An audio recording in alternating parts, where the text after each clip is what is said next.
Hello friends, good morning. Welcome back my YouTube channel. ಇವತ್ತು ನೋಡ್ಬೋದು ನಮ್ಮ ಗಾರ್ಡನ್ನಲ್ಲಿ ಯಾವ ಗಿಡ ನಾನು ಪಾಟ್ ಮಾಡ್ತಾ ಇದ್ದೀನಿ ಅಂತ. ಈ ಗಿಡನ ನಾನು ಪಕ್ಕದಲ್ಲಿ ಜಾಗ ಇದೆಯಲ್ವಾ, ಖಾಲಿ ಸೈಟು, ಅಲ್ಲಿ ನನಗೆ ಸಿಕ್ತು. ಪಕ್ಕದವರು ಅದನ್ನು ಕಿತ್ಬಿಟ್ಟು ಈ ಕಡೆಗೆ ಹಾಕಿದ್ರು. ನಾನು ಹೋಗ್ಬಿಟ್ಟು ಎತ್ಕೊಂಡು ಬಂದೆ.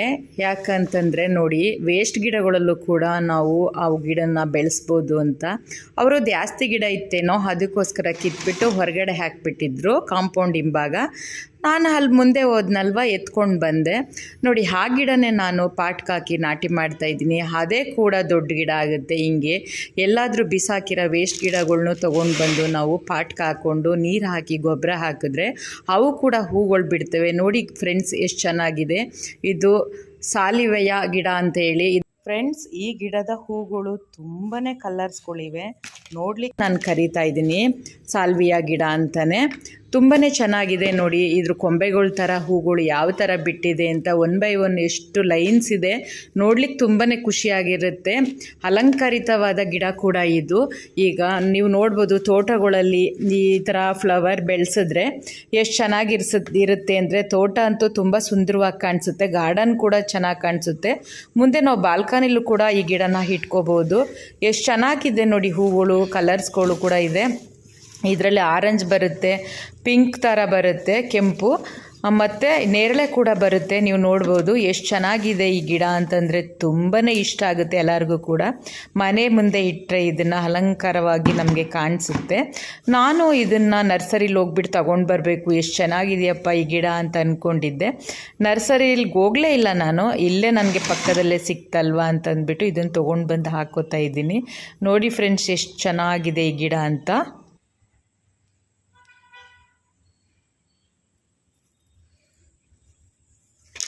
3 ಗಿಡ ಸಿಕ್ಕಿದೆ. 3 ಪಾಟ್ಗೆ ಇವಾಗ ನಾನು ಹಾಕ್ಕೊಂಡು ಹೋಗ್ತಾ ಇದ್ದೀನಿ. ಮಣ್ಣು ಕೂಡ ನಾನು ಟೆರೇಸ್ ಮೇಲೆ ಇಟ್ಕೊಂಡಿರ್ತೀನಿ. ಕೆಳಗಡೆಯಿಂದ ಒತ್ಕೊಂಡು ಬರೋದು ಯಾರು ಅಂತಂದ್ಬಿಟ್ಟು ಮಣ್ಣು ಗೊಬ್ಬರ ಎಲ್ಲ ಬೆರೆಸ್ಬಿಟ್ಟು ನಾನು ಟೆರೇಸ್ ಮೇಲೆ ಒಂದು ಬಕೆಟ್ಗೆ ಹಾಕಿ ಇಟ್ಕೊಂಡಿರ್ತೀನಿ. ನನಗೆ ಯಾವಾಗ ಪಾಟ್ ಮಾಡಬೇಕು ಅನಿಸುತ್ತೆ ಆವಾಗ ಕೂಡ ನಾನು ಈ ಪಾಟ್ಗಳ್ಗೆ ಹಾಕ್ಬಿಟ್ಟು ಗಿಡಗಳನ್ನ ನಾನು ಪಾಟಲ್ಲಿ ಹಾಕ್ತೀನಿ. ನೋಡ್ಬೋದು ಫ್ರೆಂಡ್ಸ್, ನಾನು ಯಾವ ಥರ ಮಣ್ಣನ್ನು ಮಿಕ್ಸ್ ಮಾಡಿ ಹಾಕ್ತಾ ಇದ್ದೀನಿ ಅಂತ. ನಾವು ಈ ಗಿಡ ಹಾಕಿದ ತಕ್ಷಣ ಹಾಗೆ ಬಿಡಬಾರ್ದು, ನಾವು ನೀರು ಜಾಸ್ತಿ ಕೊಡಬಾರ್ದು. ಈ ಗಿಡಕ್ಕೆ ನೀರು ಜಾಸ್ತಿ ಬೇಕಾಗಿಲ್ಲ, ಮತ್ತು ಬಿಸಿಲು ಕೂಡ ಸ್ವಲ್ಪ ಕಮ್ಮಿ ಇದ್ದರೆ ಪರವಾಗಿಲ್ಲ. ತುಂಬ ಚೆನ್ನಾಗಿ ಬರುತ್ತೆ ಗಿಡ. ಒಂದು 6 ಇಂಚು ಬೆಳೆಯುತ್ತೆ ಇದು. ನೋಡ್ಬೋದು ನೀವು ಎಷ್ಟು ಚೆನ್ನಾಗಿದೆ ಗಿಡ ಅಂತ.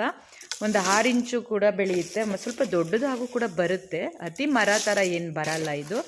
ನೋಡಿ, ಅದಕ್ಕೋಸ್ಕರ ಈ ಗಿಡ ಇಷ್ಟ ಆಗ್ತು ನನಗೆ. ಕಲರ್ಸ್ ನೋಡಿಬಿಟ್ಟು ಹೂಗಳ ಕಲರ್ಸ್ನ ತುಂಬಾ ಇಷ್ಟ ಆಯಿತು ಅಂತೇಳಿ ಗಿಡನ ನೆಡ್ತಾ ಇದ್ದೀನಿ.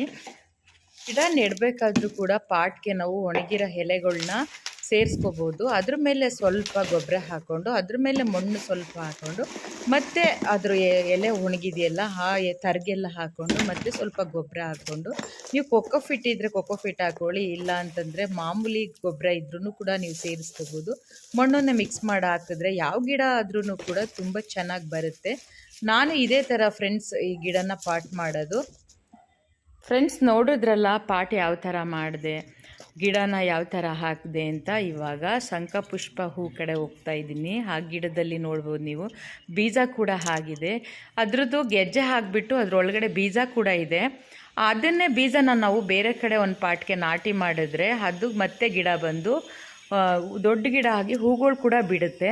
ನಾನೇನು ಮಾಡ್ತೀನಿ ಅಂತಂದರೆ, ಈ ಪಾಟ್ಗೆ ನಾನು ಯಾವುದು ಗಿಡದಲ್ಲಿ ಬೀಜ ಬಿಟ್ಟಿತ್ತೋ ಅದೇ ಪಾಟ್ಗೆ ನಾನು ಈ ಬೀಜನ ಓಪನ್ ಮಾಡಿ ಹಾಕ್ತೀನಿ. ಯಾಕಂದರೆ ಅಲ್ಲೇ ಗಿಡ ಬಿಡುತ್ತೆ. ಚೆನ್ನಾಗಿ ನೀರು ಹಾಕ್ತೀವಲ್ವ, ಅದರಿಂದ ಅಲ್ಲೇ ಗಿಡ ಆಗುತ್ತೆ. ಸ್ವಲ್ಪ ದೊಡ್ಡ ಆಗ್ತಿದ್ದಾಗಲೇ ಬೇರೆ ಪಾಟ್ಗೆ ನಾನು ಚೇಂಜ್ ಮಾಡ್ತಾ ಹೋಗ್ತೀನಿ.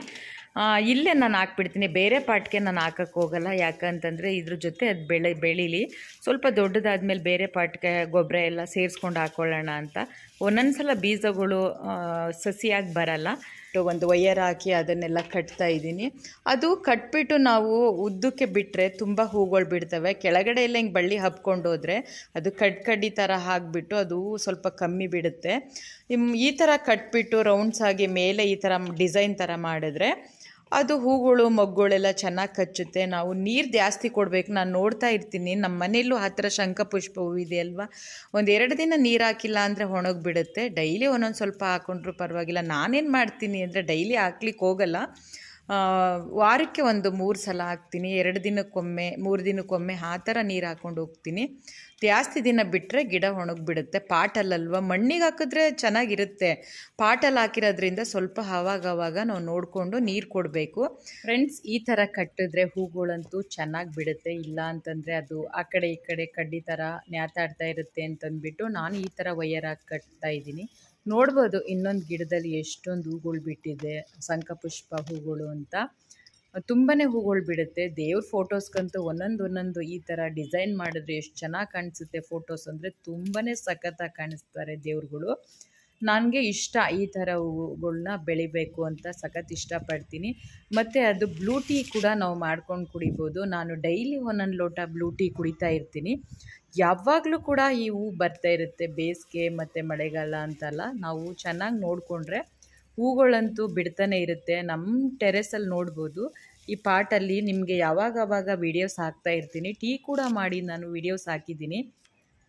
ತುಂಬಾ ಹೂಗಳು ಬರುತ್ತೆ ಯಾವಾಗಲೂ ಕೂಡ, ಮರ್ಸೇ ಹೋಗಿಲ್ಲ ಇದು. ನಾನು ನೋಡ್ತಾ ಇದ್ದೀನಲ್ವ, ನಿಮಗೂ ಕೂಡ ಆವಾಗವಾಗ ತೋರಿಸ್ತಾ ಇರ್ತೀನಲ್ಲ, ತುಂಬ ಹೂ ಬಿಡುತ್ತೆ.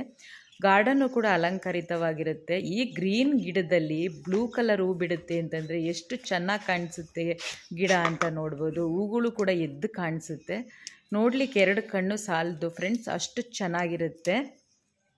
ಆ ಗಿಡ ಒಂದೇ ಅಲ್ಲ ಫ್ರೆಂಡ್ಸ್, ಗಾರ್ಡನಲ್ಲಿರೋ ಪ್ರತಿಯೊಂದು ಗಿಡಗಳು ಕೂಡ ಹೂಗಳು ಬಿಡುತ್ತೆ.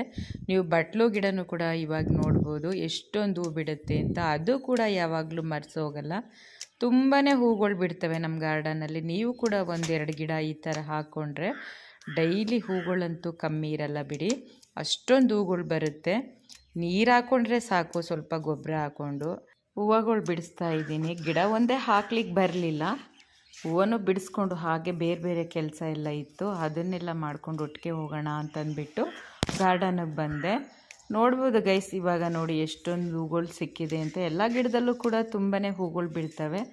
ಮತ್ತು ನೋಡಿ ಪ್ರತಿಯೊಂದು ಕಲರ್ಸ್ ಹೂಗಳಿದೆ ನಮ್ಮ ಗಾರ್ಡನ್ನಲ್ಲಿ. ಆವಾಗವಾಗ ನಿಮಗೆ ನಾನು ತೋರಿಸ್ತಾ ಇರ್ತೀನಿ ಗಾರ್ಡನ್ನ, ಅದರಲ್ಲಿ ನೀವು ನೋಡಿರ್ತೀರಾ ಅಂತ ಅಂದ್ಕೊಂಡಿರ್ತೀನಿ. ಇವಾಗಲೂ ಕೂಡ ತೋರಿಸ್ತಾ ಇದ್ದೀನಿ ನೋಡಿ, ಎಲ್ಲ ಕಲರ್ಸ್ ಹೂಗಳೆಲ್ಲ ಅರಳಿದೆ. ಇವಾಗ ಇನ್ನೇನು ಕೆಲಸ, ಮೇಲೆ ಬಂದ ಮೇಲೆ ಒಂದು ಕೆಲಸ ಅಂದ್ಕೊಂಡೇ ಬರಲ್ಲ ನಾನು.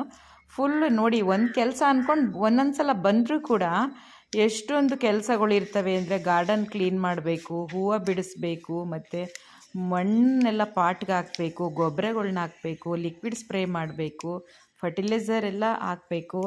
ಎಷ್ಟೊಂದು ಕೆಲಸ ಇರುತ್ತೆ ಅಂತಂದರೆ ತುಂಬಾ ಕೆಲಸ ಇರುತ್ತೆ ಗಾರ್ಡನಲ್ಲಿ. ನಾವು ಒಂದು ಕೆಲಸ 2 ಕೆಲಸ ಅಂದ್ಕೊಂಡು ಬಂದರೆ ಅದು ಒಂದು ಕೆಲಸ 2 ಕೆಲಸ ಮಾಡಲಿಕ್ಕೆ ಆಗಲ್ಲ, ಫುಲ್ ಕೆಲಸ ಮಾಡ್ತಾ ಇರ್ತೀನಿ. ಹೀಗೇನೆ ನಾನು. ನೀವು ಕೂಡ ಗಾರ್ಡನ್ ಮಾಡಿದರೆ ಗೊತ್ತಿರುತ್ತೆ ಇಷ್ಟೊಂದು ಕೆಲಸ ಇರುತ್ತೆ ಗಾರ್ಡನಲ್ಲಿ ಅಂತ.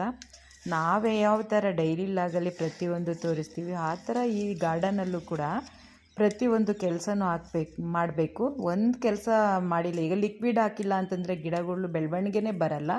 ನೀರು ಕೂಡ ಹಾಕಿಲ್ಲ ಅಂದರೆ ಗಿಡ ಒಣಗೋಗ್ಬಿಡ್ತವೆ. ಗೊಬ್ಬರ ಕೂಡ ಕೊಡಬೇಕು ಅದಕ್ಕೆ. ಮತ್ತು ಗಾರ್ಡನ್ನು ನೀಟಾಗಿಡಬೇಕು. ನೋಡಿ, ಪಕ್ಷಿಗಳೆಲ್ಲ ಬಂದು ಇಲ್ಲೇ ಎಲ್ಲ ಇಕ್ಕೆಗಳು ಕೂಡ ಹಾಕ್ಬಿಟ್ಟು ಹೊಂಟೋಗಿರ್ತವೆ ಅಲ್ವಾ, ಅದನ್ನೆಲ್ಲ ಕ್ಲೀನಾಗಿ ತೊಳೆದು ಅಲ್ಲೆಲ್ಲ ನೀಟಾಗಿಡಬೇಕು. ಹುಳಗಳು ಎಲ್ಲ ಹೆಚ್ಕೊಬಿಡ್ತವೆ. ಅದರಿಂದ ನಾವು ಎಲ್ಲನೂ ನೀಟಾಗಿ ನೋಡ್ಕೋಬೇಕು. ಗಾರ್ಡನ್ ಕೆಲಸ ಅಂತಂದರೆ ಸುಮ್ಮನೆ ಅಲ್ಲ ಯಪ್ಪ, ಅದು ತುಂಬಾ ಕೆಲಸ ಇರುತ್ತೆ. ನಿಮಗೂ ಕೂಡ ಮಾಡಿರೋರಿಗೆಲ್ಲ ಗೊತ್ತಿರುತ್ತೆ, ನನಗೂ ಕೂಡ ಅಷ್ಟೇ ಕೆಲಸ ಇರುತ್ತೆ. ನೋಡ್ಬೋದು ನೀವು, ಗಿಡಗಳ್ನ ಮಕ್ಳ ಥರ ಸಾಕೋಬೇಕು. ಇಲ್ಲ ಅಂತಂದರೆ ತುಂಬ ಒಣಗೋಗ್ಬಿಟ್ಟು ನಮಗೆ ಗಿಡನೂ ಸಿಗಲ್ಲ, ಹೂಗಳು ಸಿಗಲ್ಲ, ಮಗ್ಗು ಕೂಡ ಸಿಗಲ್ಲ, ಒಣಗೋಗಿರೋದು ಆ ಥರ ಆಗಿಬಿಡುತ್ತೆ. ನಾವು ಗಿಡನ ಯಾವ ರೀತಿ ನೀರನ್ನೆಲ್ಲ ಕೊಟ್ಕೊಂಡು ಗೊಬ್ಬರ ಹಾಕ್ಕೊಂಡು ಸಾಕೋತೀವಿ, ಅದ್ರ ಮೇಲೆ ನಮಗೆ ಬೆನಿಫಿಟ್ ಸಿಗುತ್ತೆ. ಇಲ್ಲ ಅಂತಂದರೆ ಗಾರ್ಡನ್ ಲುಕ್ಕಾಗೂ ಕಾಣಿಸಲ್ಲ, ಮತ್ತು ಹೂಗಳು ಕೂಡ ಚೆನ್ನಾಗಿ ಕಾಣಿಸಲ್ಲ. ಹೂಗಳೇ ಗಿಡನೇ ಬಂದಿಲ್ಲ ಅಂತಂದಮೇಲೆ ಹೂಗಳಿಂದ ಎಲ್ಲಿಂದ ಬರುತ್ತೆ? ಇಲ್ಲ ಅಲ್ವಾ? ಆ ರೀತಿ ಮಾಡಿಕೊಂಡು ನಾವು ಹೋಗಬೇಕಾಗುತ್ತೆ.